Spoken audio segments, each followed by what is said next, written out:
A Soso Produções convida você a se tornar um patrocinador. Semeie no nosso ministério.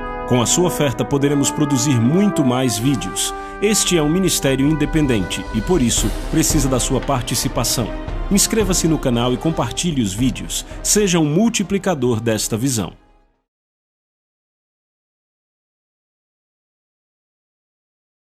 Os versículos usados nos vídeos que traduzimos nem sempre correspondem a versões em português. Muitas vezes precisamos traduzir do original em inglês para fazerem sentido no contexto do vídeo. Meu assunto hoje é ungidos e designados para a ação. Em Atos, Jesus ordenou aos seus apóstolos uma palavra muito santa e eu nunca acreditei que esta palavra é tão especial como as pessoas fazem parecer ser. Jesus parecia ter uma ideia ao chamá-los. Bem, é muito simples para mim. A Bíblia nos diz que ele tinha muitos discípulos. Primeiro 12, depois outros, eram muitos discípulos. Multidões de discípulos.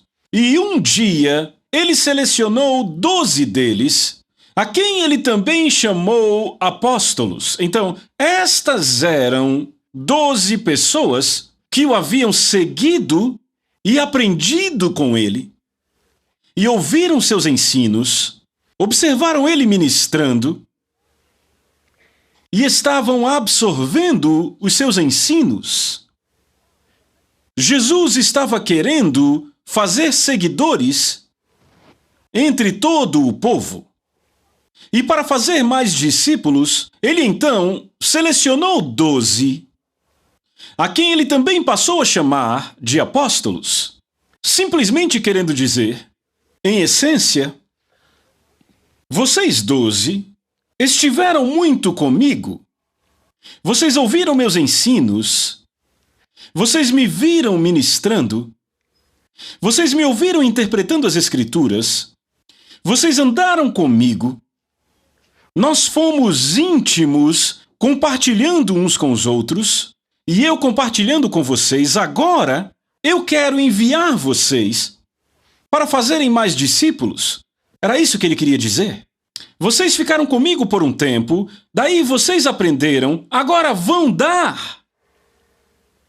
Agora veja, sabe, por causa dos pais da igreja antiga, que pegaram essa tarefa do apostolado e de fato a ampliaram de uma forma fora de medida, fora das fronteiras que deveriam. E daí eles começaram a fazer bispos e todo tipo de pais da igreja, como vieram a ser conhecidos. Por causa de tudo isso, isto chegou a nós, estas ideias muito, eu diria, estranhas sobre o progresso do crescimento cristão. E hoje, à medida que o povo cresce, recebem mais autoridade, títulos maiores, e aí começam a ter consciência da autoridade, e aí começam a mandar ao invés de liderar, até que hoje, em certos movimentos carismáticos contemporâneos, nós desenvolvemos o que eu chamo de autoridade-fobia. E nós quase acabamos como que com senhores e peões, governantes e seus súditos. E esta nunca foi a intenção do nosso Senhor. Ele é Senhor e Mestre. Existe apenas um pastor e bispo das nossas almas. O seu nome é Jesus Cristo e ele conquistou este título por entregar a sua vida e derramar o seu sangue pelas ovelhas. Ele é Senhor, não existem outros senhores. Nós, que chamamos a nós mesmos pastores, faremos bem se nos considerarmos pastores debaixo do grande pastor. Então podemos deixar de lado toda esta autoridade e fobia que a propósito tem se apossado por seu ímpeto, por sua natureza, por todo o assim chamado ensino sobre mulheres, a ponto de desenvolvermos esta fobia que trata de mulheres se submetendo e se sujeitando, e aí acabamos levando as nossas correntes de comando, embora Deus não tenha nenhuma. Homens em autoridade amam correntes e sempre querem trazer escravos acorrentados. E aí eles têm suas correntes de autoridade. Mas nós não precisamos dessa fobia de correntes nem de autoridade. Também não precisamos de uma jurisdição sobre pessoas, mas sim precisamos aprender o senhorio de Jesus Cristo, que pagou por nós numa cruz cruel, e crermos nele. Agora, eu estou falando sobre estes apóstolos. Jesus ordenou apóstolos que ele havia escolhido. Agora, eu não sei. Sabe, podemos ficar muito detalhistas nisto aqui e acabarmos perdendo muita coisa boa desse assunto se a gente ficar enrolado nisso, mas podemos quase imaginar. Veja, se fôssemos listar apenas 12, e talvez seja daí que algumas igrejas tiram a ideia que quando os 12 apóstolos morreram, o tempo dos milagres passou, porque aqui diz que ele ordenou os apóstolos a quem ele deu comandos. Notaram isto? Até ao dia em que foi elevado às alturas, depois de haver dado, por intermédio do Espírito Santo, haver dado mandamentos aos apóstolos que escolhera. Então podemos encerrar o argumento de que eram apenas 12 a quem ele ordenou que voltassem para Jerusalém e esperassem a promessa do Pai. Seria também ridículo, e eu fico feliz porque apóstolos aqui está escrito com letra minúscula, de forma que eu sei que ele está falando daqueles que foram enviados. Todo aquele que ele escolheu para segui-lo e que treinou e que fez deles discípulos, então ele se virou para eles, os chamou para perto e os enviou. E aí, neste sentido, apóstolos, com A minúsculo, se você quiser pôr dessa forma, para não se comprometer e deixar os 12 santos o suficiente, sabe, isso não me incomoda, mas incomoda muita gente e muitas doutrinas, então temos que cuidar, mas pelo menos com A minúsculo, eles, os enviados. Então, vamos falar hoje sobre destes mandamentos que ele deu aos apóstolos a quem ele escolhera. E determinou-lhes que voltassem e esperassem a promessa do Pai e por aí vai. Então, em Atos, capítulo 1, verso 8, ele continua e diz: vocês vão receber poder depois que o Espírito Santo tiver descido sobre vocês, e vocês serão minhas testemunhas até as partes mais remotas da terra. E este é o estímulo no corpo de Cristo, entre os seguidores de Jesus Cristo, o fato de nós recebermos esta unção para que possamos levar conosco este compromisso. Este é o plano de Deus para cada um de nós. É um compromisso de ação. Agora, o verso que eu escrevi, quando escrevi o poema cujas iniciais são a palavra milagre, o verso que escrevi dizia assim: a quarta grande chave, em inglês é M-I-R-A-C, M-I-R-A de ação, a quarta grande chave na palavra milagre, para me ajudar a fazer Cristo conhecido, vem da letra A e representa a ação. Por obras, as suas sementes são semeadas. Veja, eu realmente acredito que é desta forma que a obra de Deus e a semente de Deus deve ser semeada nas vidas das pessoas, por obras. Eu não consigo imaginar uma ilustração melhor disso do que o irmão Frankel vindo aqui esta manhã E, tendo recebido esses testemunhos destas obras, e a bondade e a amizade deste amável cristão de Porto Rico, ele finalmente conseguiu trazê-lo à igreja e apresentou a ele. E aí, como vimos, ele se levantou, abriu sua boca e disse: eu aceito Jesus Cristo como meu Salvador pessoal. Esta é uma maravilhosa colheita a partir das sementes que foram semeadas no jovem irmão Frankl pelas obras de um cristão porto-riquenho. É isto que Deus quer. As pessoas aqui do Centro Internacional do Evangelho se apegando ao poder da palavra de Deus em um testemunho de um cristão que conhece Jesus e fala com fé e ama e age com fé e amor, e realiza obras de fé e amor. Se nós pudermos descobrir o poder existente em nossa palavra de testemunho e em nossas obras de amor, descobriremos que isto pode mudar o mundo. E aqui está um homem que deveria ter preconceito e ser hostil a qualquer conexão com Jesus, que cresceu num lar tão anti-Jesus que quando a mãe descobriu sobre ele, o pôs para fora, rasgou suas roupas e disse: eu nunca tive você, você nunca pertenceu a mim, você está fora. Fora daquela casa para entrar numa atmosfera cristã e se levantar e dizer: eu aceito Jesus. E ele disse que aquilo fez se sentir tão maravilhosamente bem, atônito no começo. Quando ele se sentou no metrô, ele disse que a percepção daquilo começou a me acertar e eu estava tão feliz, intensamente, que eu sentia como se eu nem estivesse sentado no meu assento no vagão, naquele metrô.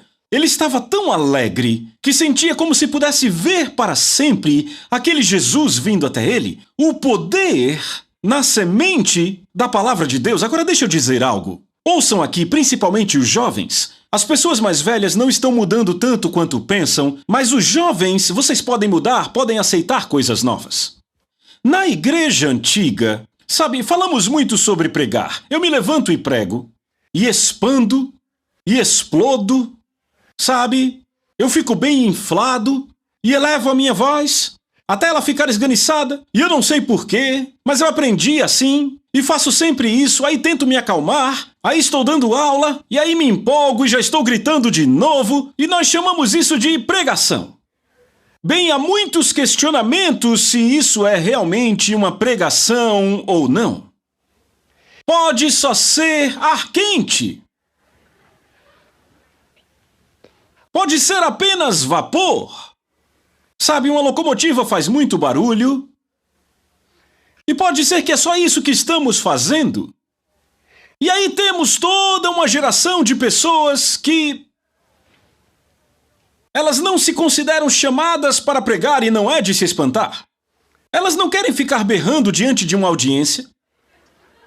Talvez não queiram se levantar e ficar fazendo tanto barulho, estardalhaço, ficar gritando por aí.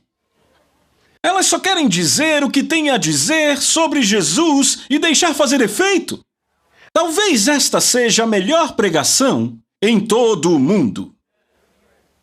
Billy Graham disse: a maior necessidade no mundo é pela pregação do simples Evangelho de Jesus Cristo, mas não pelo pregador profissional, mas pelo homem ou mulher comum das ruas que simplesmente conta o que ele ou ela sabe sobre Jesus Cristo. É disto que o mundo precisa.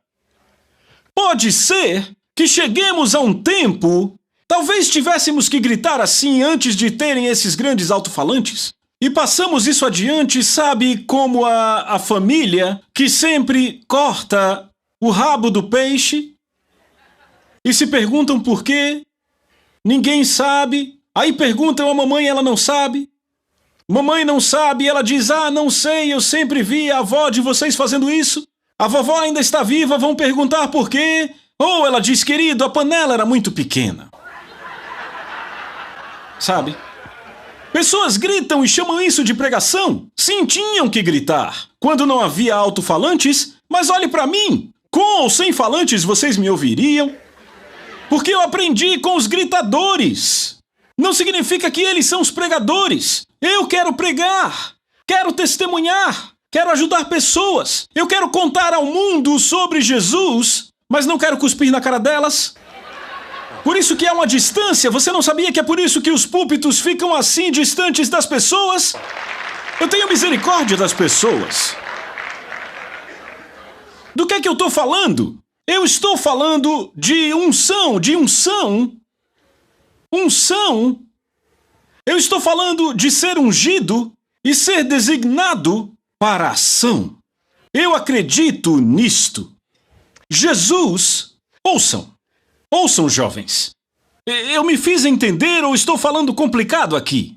Eu estou dizendo Não, eu lembro que eu parei no meio da fala. Os jovens cristãos, os jovens crentes, na igreja antiga, nos primeiros dias do cristianismo, os jovens judeus, a maioria deles, eram como o irmão Frankel aqui, os jovens judeus, as pessoas que aceitaram este Jesus como seu Messias, se tornaram, sem dúvida, alguns dos maiores comunicadores da mensagem de Jesus que já houve no mundo. O que eles fizeram? Este é o ponto. Como foi que eles mudaram o mundo deles?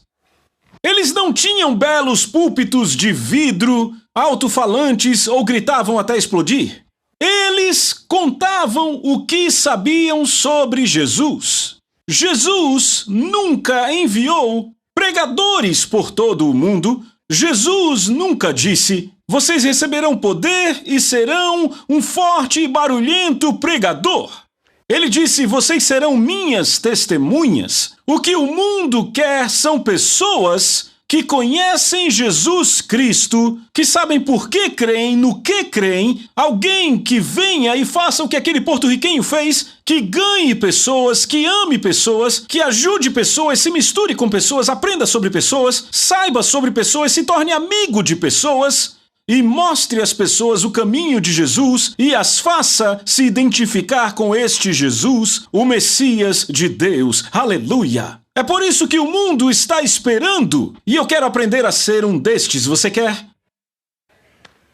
Para isto, estamos crendo em Deus, para uma rede de crentes se enraizando nas suas casas. Estamos crendo que cristãos individuais nesta comunidade vão pegar a ideia e vão começar a abrir suas casas em certas noites e vão pegar a mensagem que a pastora Ladona, ou Daisy ou eu pregamos, vão pegar a essência dela e vão entregá-la em suas casas e ensiná-la a pessoas em sua vizinhança, amigos. Queremos que elas sejam amigas suas, pessoas com quem você fez amizade e que você quer convidar para sua casa, para uma xícara de chá, ou uma xícara de café, ou um lanche, algo assim, e fale para elas sobre Jesus Cristo. O mundo está esperando por esse tipo de atividade e eu quero ser um desses, você quer?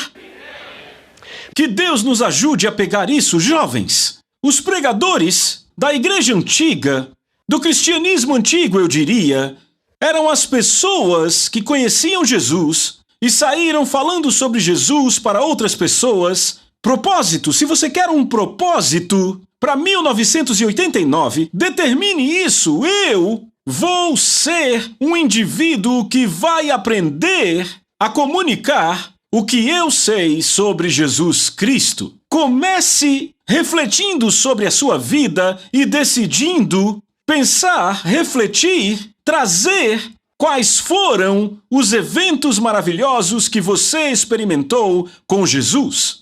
Quando você o conheceu, o que ele fez a você? O que aconteceu em sua vida que é bom o suficiente para compartilhar com alguém, de forma que não vai só ajudar outra pessoa, mas vai ajudar você a marcar os pontos, os lugares, os momentos e as experiências nas quais você veio a saber que Jesus é real.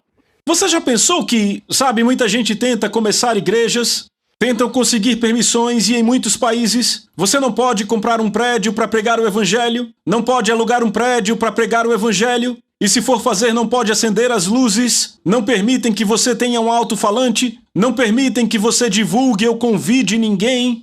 Mas na América, você já pensou que o lugar onde você vive, o aluguel, vai ser pago de qualquer maneira? Ou a casa, as prestações serão pagas de qualquer forma?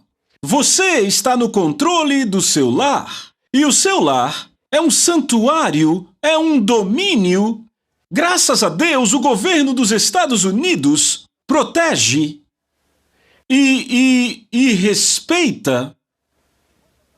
Seria o mesmo que viver num país em que o governo não respeita se não usarmos a nossa propriedade para aquilo em que cremos.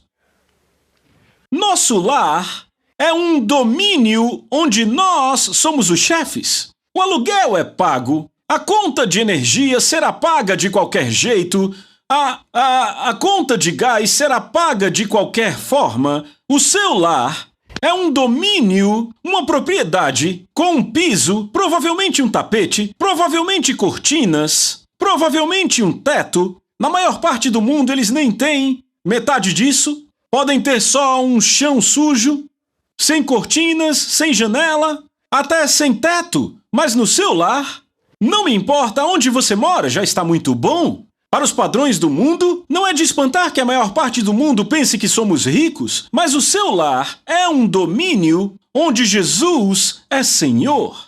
Mas ele pode muito bem não ser se você não usar esta propriedade como a igreja antiga usou a sua propriedade.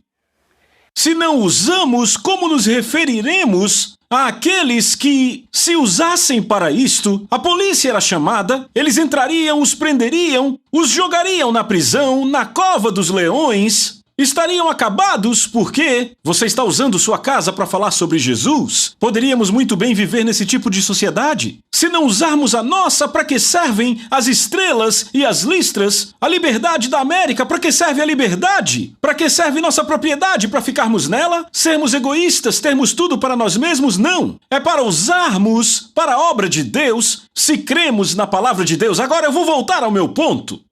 Os cristãos antigos, os crentes antigos que aceitaram Jesus, como você, irmão Frankel, que aceitou Jesus, eles o aceitaram ao custo da rejeição.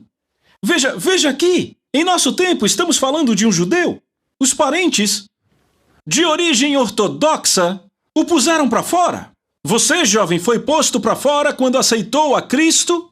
Ou seus pais se alegraram, te encorajaram? Se você não responde, dando a eles o seu melhor e seguindo a Jesus, servindo a Ele e convidando outros jovens para a sua casa, para uma festa para falar sobre Jesus, você poderia muito bem ser como o irmão Frankel, posto para fora, abandonado. Não queremos mais saber de você, não volte mais aqui. Você não nasceu aqui, não pertence a nós. Ou você poderia muito bem estar na Albânia, onde você nem ousa sequer falar com um colega jovem seu sobre Jesus, senão você é preso e mantido em prisões ou campos de trabalho. Nós temos tanto em nosso país e isto é muito bíblico. Usarmos isso para a glória de Deus. Eu estou falando sobre ser ungido e designado para a ação. Não podemos viver de louros, vamos morrer na vinha. O cristianismo tem que estar nas ações. Se não for compartilhado, ele vai secar na vinha. E você vai poder vir até aqui se sentar e bocejar enquanto a reunião ocorre. Não queremos isso, não queremos ter isso, mas vamos morrer na vinha se não levarmos o nosso cristianismo àqueles que não sabem nada sobre isso. Deus está nos chamando, através de mim, um dos seus pastores, no começo deste ano novo, para você fazer uma resolução de que você vai levar aquilo que é seu, vai levar a si mesmo, e o que é seu, o que você possui, aquilo sobre o que você tem controle, vai colocar à disposição de Jesus Cristo como seu Senhor, Porque você crê nele o suficiente e você quer que outras pessoas também creiam. Você crê nisso? Você aceita isso? Aleluia, eu sei que você aceita isso. Deus quer que isso aconteça. Outra coisa que Deus quer que aconteça, Deus quer que o ministério de oração dessa igreja floresça. Deus quer que as pessoas dessa igreja aprendam a orar de novo. Não existe poder sem oração. A oração é a chave. A oração é a avenida. Eu não consigo explicar o suficiente agora. Eu não tenho tempo para ensinar sobre isso agora, mas eu sei bem que nada além disso, além do tempo de comunhão entre você e Deus, um tempo durante o qual você reflete a bondade dele e ele tem a chance de ver você e se comunicar com você. Pessoalmente, você tira tempo com ele, como cantamos uma canção agora há pouco. Deus quer que o ministério de oração desta igreja cresça. Ele quer que isso seja parte de todo cristão, como era parte da igreja antiga. Uma hesitação que eu e a pastora Daisy temos sobre ensinar demais sobre oração é porque estamos numa época que tem sido inundada com estranhos ensinos sobre oração e estranhas ideias sobre batalha. Ideias que não levam em conta a vitória de Jesus sobre todos os domínios espirituais. Estão nos ensinando hoje, estão ensinando dentro do molde desta ideia, sem usar estas palavras, mas nós estamos, sabe, esta ideia está subliminarmente projetada a nós, que existem dois poderes em guerra. Um é Deus, um é satânico. E eles são quase idênticos. E eles estão em grande batalha. E se eu e você não nos organizarmos o suficiente, o poder de Satanás será o maior e vai dominar. Então aí juntamos nossa penitência e nossa agonia, e aí ajudamos Deus, pobrezinho de Deus, para vencer sobre esse grande poder que está prestes a engolir tudo se não permanecermos na brecha. Você está me ouvindo? Eu não quero pôr ninguém para baixo, eu não quero desacreditar ninguém, mas eu estou dizendo a você que o conceito está errado. E ele está distorcendo um monte de palavras de Paulo sobre batalha. E olhe que ele fala muito sobre batalha, porque ele viveu numa época do Império Romano, que era um governo que guerreava e em cruzadas e campanhas, e todas as suas atividades eram baseadas em guerra. Sabe, tomar novos territórios, estender o seu domínio, mais e mais. Então todas as analogias dos falantes e filósofos era construída ao redor de guerra, de batalhas e tudo isso. Então Paulo traz várias analogias sobre isso, mas hoje isso está sendo distorcido muito além da proporção, a um ponto tal como a ideia das mulheres quietas, sentadas, se submetendo a todo macho, porque Paulo estava cuidando de umas coisas loucas sobre alguns rituais pagãos que estavam acontecendo naquela época. Mas muito da teologia hoje vem distorcendo coisas e assustando pessoas. Então, quando estou falando de ministério de oração, não estou falando sobre o ministério de agonizar e de se autopenitenciar e mendigar e implorar através da penitência para fazer Deus se mover. Eu estou falando de comunhão entre Deus e o seu povo. Eu estou falando sobre um tempo de reflexão diante da presença de Deus, confessando e afirmando os ideais de Deus, ouvindo Ele ecoar de volta para nós, através da sua palavra, os seus ideais, e descansar e se alegrar no grande triunfo do que Jesus conquistou para todos nós, no poder espiritual, vencendo, derrotando, triunfando sobre todos os poderes e domínio espiritual das trevas. Sabe, quando ouvimos algumas pessoas ensinando e pregando hoje, parece que Jesus não triunfou sobre nada, muito menos fez uma exibição pública disso. Mas ele fez, e toda a minha abordagem ao ministério de oração, ao ministério de intercessão, deve ser baseada nas conquistas de Jesus em sua morte sacrificial por nós. Uma grande coisa que ele fez foi derrubar potestades e principados e trazê-los, fala aí de sujeição não para mulheres, são demônios que são trazidos à sujeição por nós. Glória a Deus. Se você quer governar sobre algo, não se preocupe com governar sobre a parte feminina do corpo de Cristo. Governe sobre os demônios. Aleluia! Você crê nisso? Louvado é o nome do Senhor. Deus nos ungiu e Deus nos designou para a ação, para fazermos algo. Deus nos ungiu e Deus nos designou. Ouçam, deixa eu dizer algo. Jesus veio e deu um chamado. Desde que ele deu o chamado, já foram dados tantos chamados. E todo mundo busca um chamado e espera por um chamado. Um chamado para a China, um chamado para a África, um chamado para entrar nos negócios, um chamado para começar algo, um chamado, todo tipo de chamados. Eu nem consigo enumerar quantos chamados. Um chamado...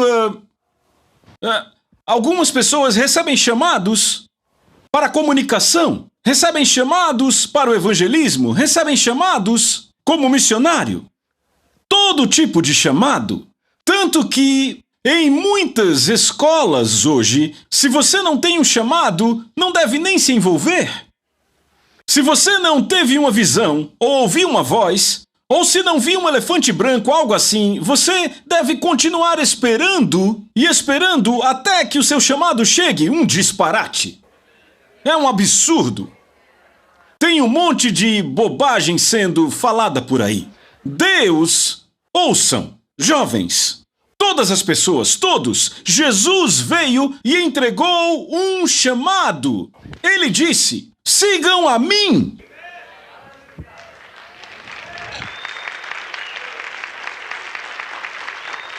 Eu estava numa grande convenção não faz muito tempo, e o líder da convenção era muito profundo e teológico, com frases de efeito, e sério, e monótono, e assustador, e empolado, e tudo que vem junto com isso.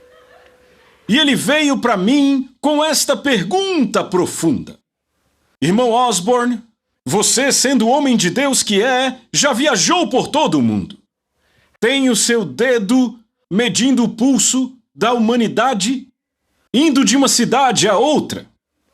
Nós queremos saber de você o que você vê no futuro, aonde nós iremos a partir daqui. Oh, isso soa importante. Sabe, um monte de gente me faz essa pergunta, ela aparece o tempo inteiro, eu tenho certeza que ainda vão me perguntar isso. Daqui para onde vamos? Então, vocês me conhecem. Quando eu preguei, eu respondi a ele. E claro, eu não dei a minha opinião sobre a pergunta em si. Ele perguntou em público. Eu achei que ele perceberia pela minha expressão. Mas eu disse, o líder aqui me perguntou para onde vamos daqui. Eu já estive por todo o mundo, eu deveria saber. E eu sei, eu disse. É muito simples. Eu tenho a resposta. São boas novas. Nós vamos aonde Jesus vai. E aí ficou um pouco quieto porque não entenderam o que eu queria dizer. Nós vamos aonde Jesus vai, porque o único chamado de Jesus foi sigam-me. Então se você tem que ir para algum lugar, tem que ir para onde ele vai. Agora eu disse, a pergunta de verdade aqui é aonde ele foi. E aí eu peguei eles. E eu disse, a resposta é tão simples quanto. Ele foi para onde havia gente Ele foi aonde havia pessoas machucadas, necessitadas, doentes, desoladas, esquecidas, abandonadas, perdidas. Para onde vamos daqui? Vamos encontrar alguém, qualquer pessoa, muitas pessoas, talvez uma pessoa só, que está necessitada, como o irmão Frankel, que precisa de ajuda. Nós vamos até elas e indo até elas, nós estamos agindo segundo o que nos foi designado e é para isso que serve a nossa unção. Nós somos ungidos e fomos designados para a ação de aceitar o chamado dele e ir aonde as pessoas estão, tocar as pessoas e fazer como a igreja antiga fez, dar a elas o seu testemunho. Não se preocupe em ser profundo. Não vá atrás de um livro teológico. Não ache que você tem que ter um esboço. Diga às pessoas o que você sabe sobre Jesus, que seja bom.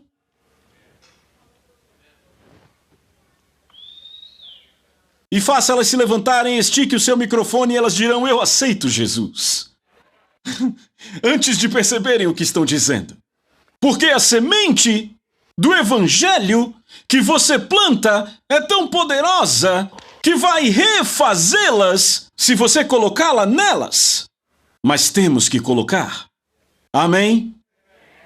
Esta é a paixão da liderança desta igreja para este ano, que nós possamos descobrir que nós somos ungidos e que fomos designados. E na minha próxima mensagem eu vou retomar de onde parei e continuar, porque eu tenho que abordar muitas questões vitais sobre as quais preciso tratar. O chamado de Deus está sobre todo homem, mulher, garoto ou garota aqui hoje.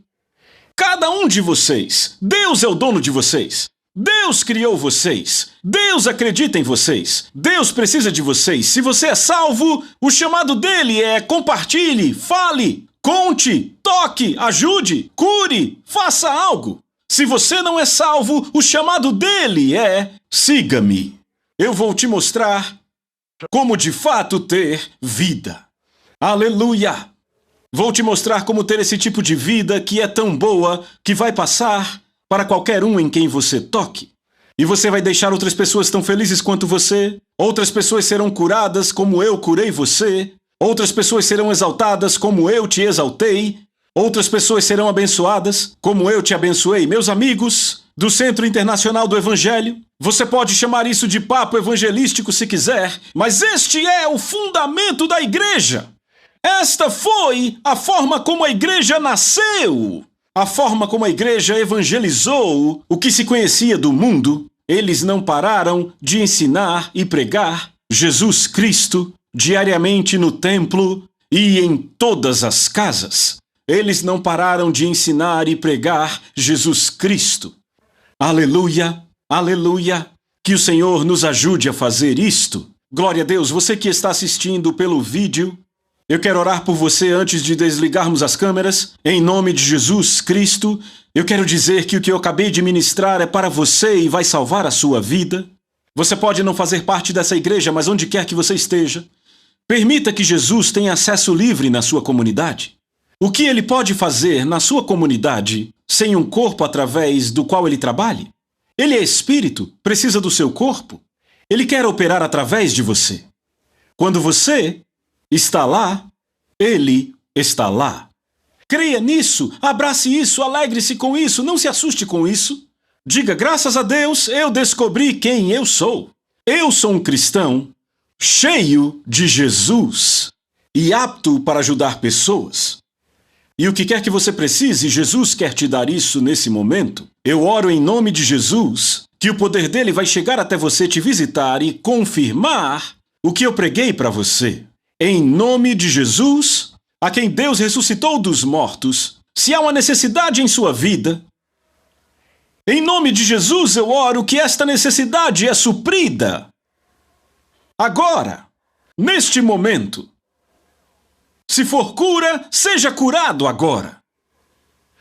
E eu oro por isto, para que você possa saber que esta mensagem vem de Deus, Deus quer confirmar a palavra que eu preguei para você hoje. Você é um dos enviados dele. Ele fará o que você está guardando secretamente no seu coração agora, como evidência para você que ele quer te usar, te abençoar, ministrar através de você, servir pessoas através de você. Espere por isso, busque pelo milagre. Receba-o em nome de Jesus. A Soso Produções convida você a se tornar um patrocinador. Semeie no nosso ministério. Com a sua oferta poderemos produzir muito mais vídeos. Este é um ministério independente e, por isso, precisa da sua participação. Inscreva-se no canal e compartilhe os vídeos. Seja um multiplicador desta visão.